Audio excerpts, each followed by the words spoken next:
Hi, my name is Tim. I'm a fly angler based here in London, the United Kingdom, and today I'm here to do a review of the Franco Vivarelli semi-automatic fly reel. So what is a semi-automatic fly reel?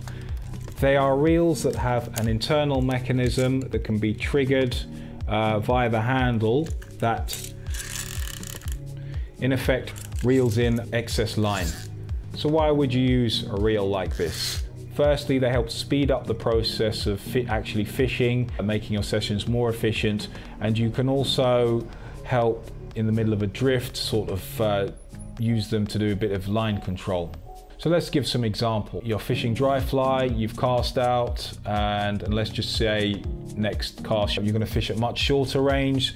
So while you're doing the drift, you just depress the handle, just get rid of some of that excess line. Maybe you've had to fish a bit further out, and now you've got the excess line that you've stripped in. It's in the water, it's going downstream of you, making things a bit awkward, or even presenting a bit of a tangle hazard. Once again, just a little click, excess lines in, leaving no trip hazards or tangle hazards. You've got a fish in the net, you want to take a photo of it. It's a beautiful specimen. You've got your nymph line or your leader or your regular fly line. Same deal. Net in the other hand, and depress the lever. You can even do it while you're walking across to the bank. Another advantage would be if you're hopping swims or pools quite a bit, maybe a streamer fishing, speeds up your fishing again. You're doing your drift.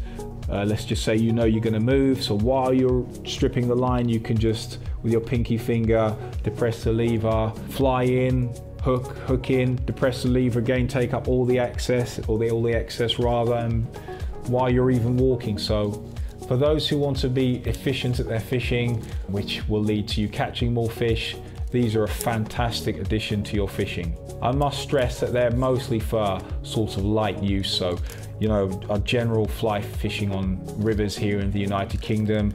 Would I use something like this in New Zealand where the fish are bigger? Well, we'll get onto some of the cons, but not necessarily. But for most applications, river applications or even still water applications, they are pretty fantastic, I think.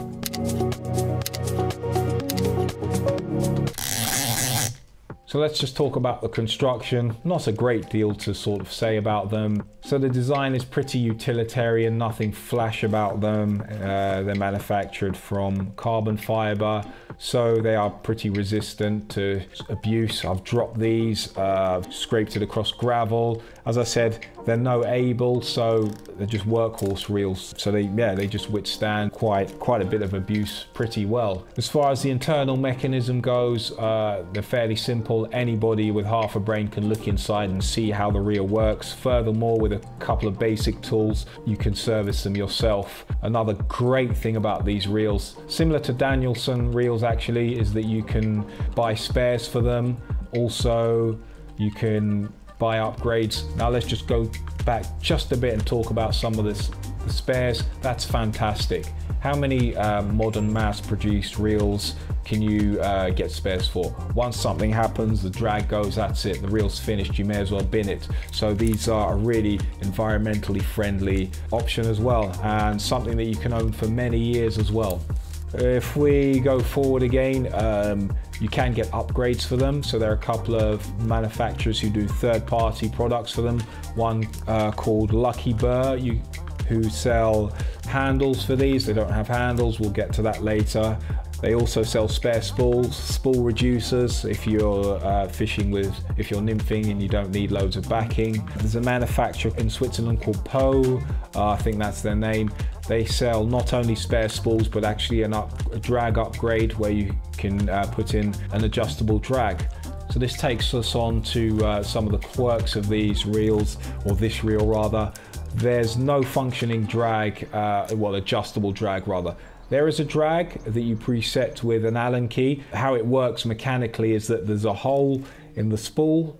Into that hole, this end, you've got a screw which you use an Allen key to tighten down on, There's then a spring in this tiny little hole, which then pushes onto a small ball bearing, which pushes onto a kind of, I don't know how I'd call it, a sprocket, which is partly what produces the drag sound, but also provides tension that gives you drag in itself. So it has to be preset, but these reels are more of a kind of glorified, well, you have to view them as a glorified click pull reel, and in that case they are an upgrade.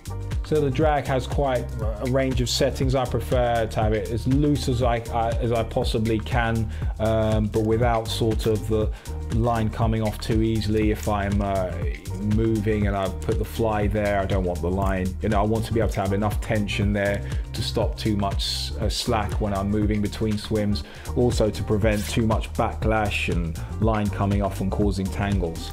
You can set the drag pretty tight as well. I have used these for small wild carp where I needed to have the drag set a bit tighter, but then again, like a click pull reel, you can do a lot of manual control as well, just thumb pinning the fly line to the cork. That's one way. You can sort of apply a little bit of pressure with your thumb here as well. So yeah, enough drag for most fresh, well, pretty much all freshwater applications. They're not designed obviously for pike or anything like that. It's mostly river stuff, but yeah, satisfactory. So once again, if we talk about the design, it's a sort of standard arbor. So anyone who's used things like Orvis CFOs, it's pretty much sort of the same deal. So you do get more line core than you would with a large arbor design. Also, backing wise, you know, they do take quite a bit of backing, especially if you're using lighter lines. I've got a 3-weight triangle taper here with this. They're ambidextrous reels really, so it doesn't matter if you're left or right-handed, there's no handle.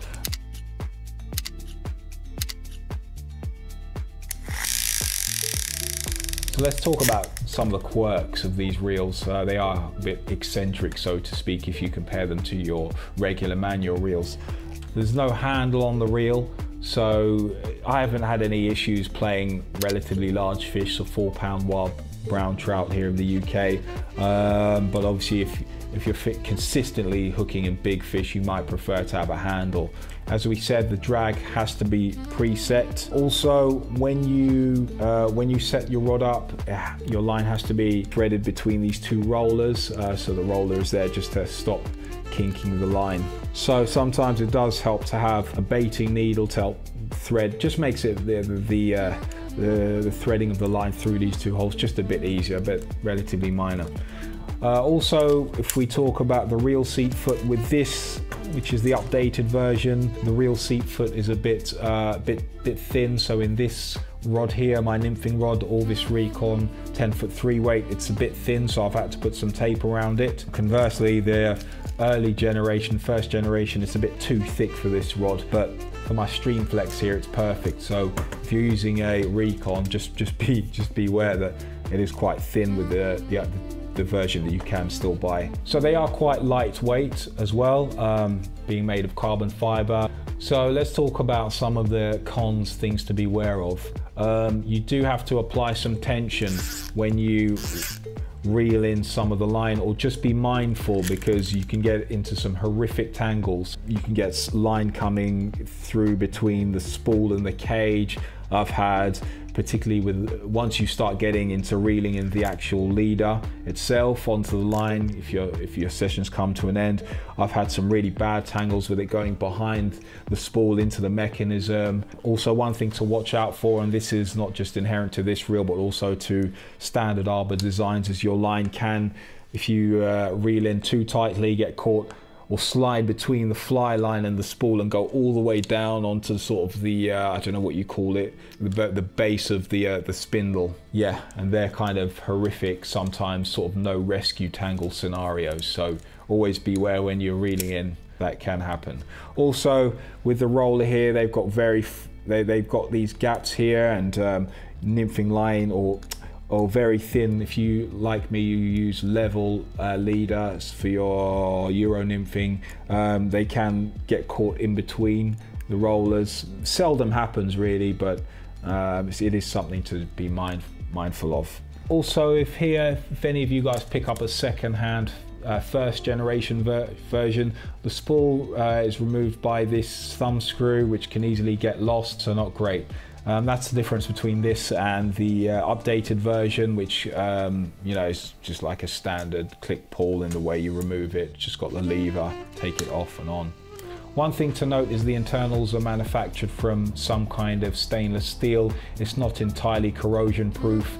If you dunk the reel and take it out, don't dry it off afterwards, you can notice minor superficial surface rust. Usually if you're in a bit of a squeeze, then just put a bit of WD-40 and they're good to go again.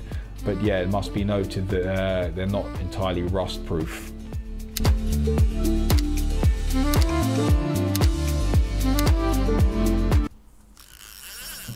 So in terms of where to buy them, unfortunately there aren't many places that stock them here in the United Kingdom. In fact, one has just got them in stock that I've seen actually. I think they retail for about 220.